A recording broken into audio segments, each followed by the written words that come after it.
Rama school के online classes में आपका हार्दिक स्वागत है। आज का जो हमारा टॉपिक रहेगा वो है वर्धन वंश। वर्धन वंश, वर्धन वंश कह दो या फिर इसे क्या कह दो, पुष्य बुद्धि वंश। अब देखो, सबसे पहले वर्धन वंश कौन सी शताब्दी?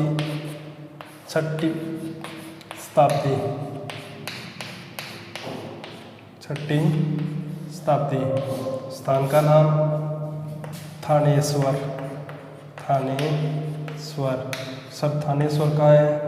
थानेश्वर है जी गुजरात। अब इस समय कौन राजा राज कर रहा था? तो उस व्यक्ति का नाम है पुष्य बुद्धि। इसीलिए वंश किस नाम से जाना जाता है? पुष्य बुद्धि वंश के नाम से जाना जाता है। तो सबसे पहले कौन सी शताब्दी? 6ठी शताब्दी।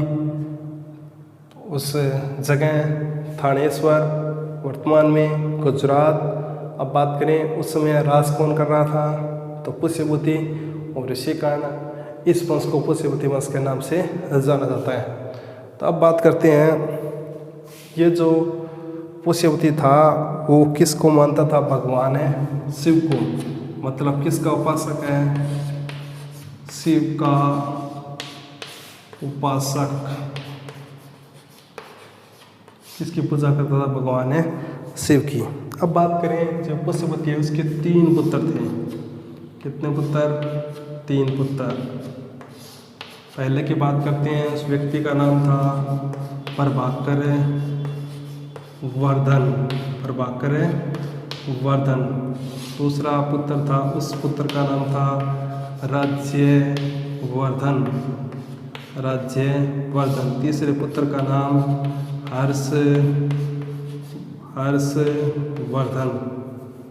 हमारे सिलेबस में ये है हर्षवर्धन। तो सबसे पहले प्रभाकर वर्धन राजा बना, उसके बाद में कौन राजा बना? राज्यवर्धन।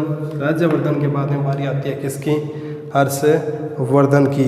तो सबसे पहले बात किसकी करें?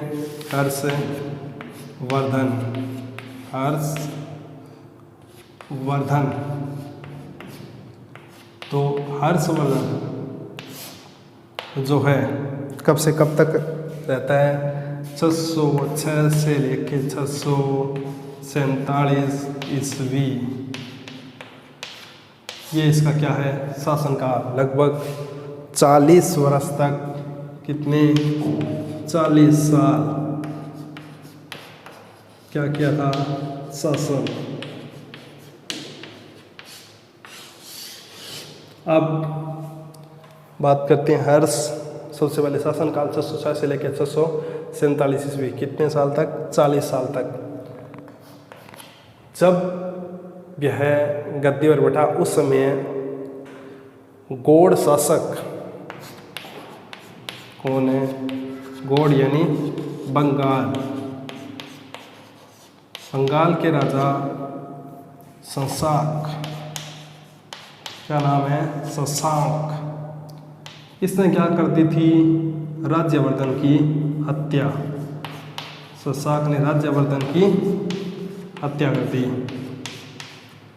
राज्यवर्धन की हत्या। तो उस समय एक इसकी बहन भी थी। किसकी बहन? हर्षवर्धन की। नाम क्या है? राजश्री।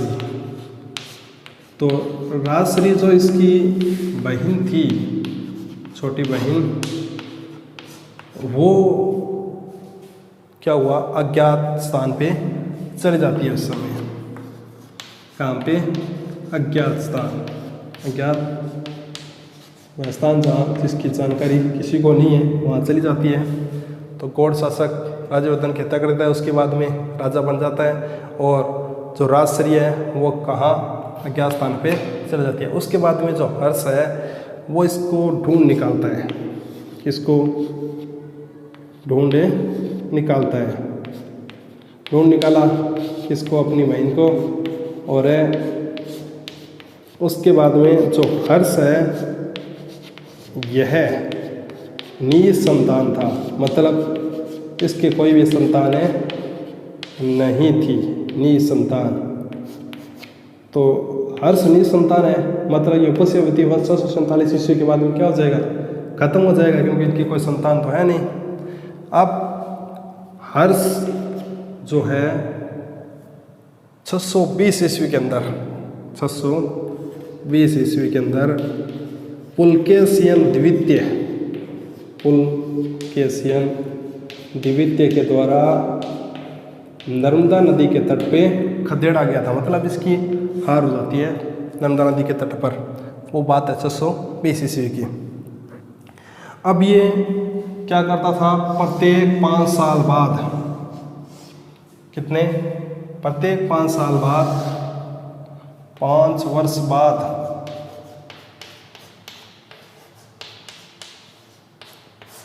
गंगा व यमुना दोनों नदियों के संगम कहाँ पे, प्रयाग पर, एक प्रयाग सभा, कहाँ पे, प्रयाग के अंदर प्रयाग सभा का क्या करता था, आयोजन करता था। कितने, प्रत्येक 5 वर्ष बाद। तो प्रत्येक 5 वर्ष बाद गंगा व यमुना नदियों के संगम पे, और संगम का नाम क्या है, प्रयाग, यहाँ पे महासभा का आयोजन करता था। तो इस महासभा में क्या करता था, ये अपनी जितनी भी सामग्री, जितना भी जो वस्तुएं होती थी वो क्या करता था, दान दे देता था ब्राह्मणों को और गरीबों को। तो एक बार क्या होता है, ये जितनी संपूर्ण वस्तुएं दान में दे देता है, मतलब इसके कपड़े तक ये दान में देता है। उस समय जो उसकी बहन होती है राजश्री, वो इसे कपड़े देती है, मतलब इतना दानी कि इतना इसके दुनिया में ऐसा कोई नहीं था, इतना ये इसने अरबों खरबों करोड़ों हीरे जवाहरातों का दान किया करता था गरीबों व ब्राह्मणों को। तो छठी जो प्रयाग सभा हो रही थी, छठी प्रयाग सभा के अंदर, इसके शासनकाल के अंदर एक व्यक्ति आया था, उस व्यक्ति का नाम क्या था, है सही हर्षवर्धन है सही वेनसांग। ये व्यक्ति इसके दरबार में आया था। कब से कब तक, तो 629 से लेके 647 से ईस्वी तक ये इसके दरबार के अंदर रहता है। व्यक्ति का नाम वेनसांग।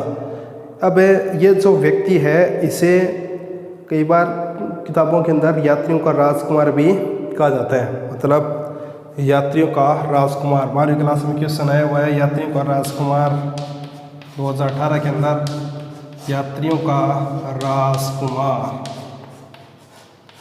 कब से कब तक। ये इसने छठे प्रयाग सभा क्या की थी, अध्यक्षता की थी। क्या की थी, अध्यक्षता। छठी प्रयाग सभा की अध्यक्षता किसने की थी, वेनसांग। कहाँ का था, चीनी यात्री था। कब आया, 629 से लेकर 647 ईस्वी के अंदर, इसके काल में यह यहाँ पे आया था। अब बात करते हैं इसके दरबार में एक, इससे खुद ने 3 नाटक लिखे थे। नाटकों के नाम नागानंद, दूसरा रत्नावली, तीसरा प्रियदर्शिका,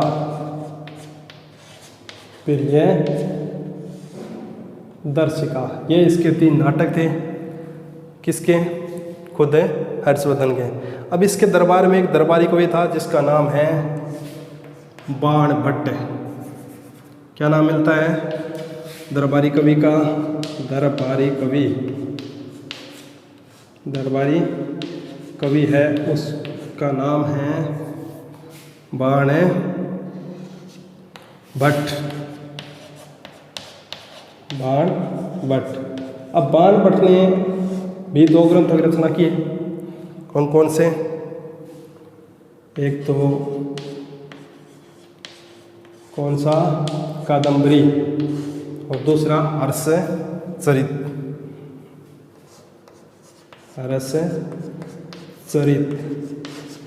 तो बाणभट्ट की 2 रचनाओं के नाम हर्षचरित और कादंबरी। ये दोनों किसकी रचना है? बाणभट्ट की। बाणभट्ट कौन था? इसका दरबारी कवि। अब जो हर्षवर्धन है वो भी कौन सी देवताओं को मानता था? सूर्य और दूसरा शिव, उनकी उपासना करता था। लेकिन बाद में अंतिम दिनों कह सकते हैं इसका ध्यान है किस तरफ मट गया? इसका ध्यान बौद्ध धर्म की एक शाखा महायान, यानी अंतिम दिनों के अंदर कौन से धर्म को अपना लिया? बौद्ध धर्म को अपना लिया। और जो अब कर लेते हैं, मैं इसका दोबारा रिपीट, इतना था। ये है हमारा हर्षवर्धन, और इसने इसकी एक बात रहेगी, इसने एक उपाधि भी धारण की थी। उस उपाधि का नाम है महाराजा धीराज। कौन सी उपाधि? महाराजा धीराज। ये उपाधि उसने धारण की थी। हमारा जो कल का टॉपिक रहेगा वो है पाल वंश और चोल वंश।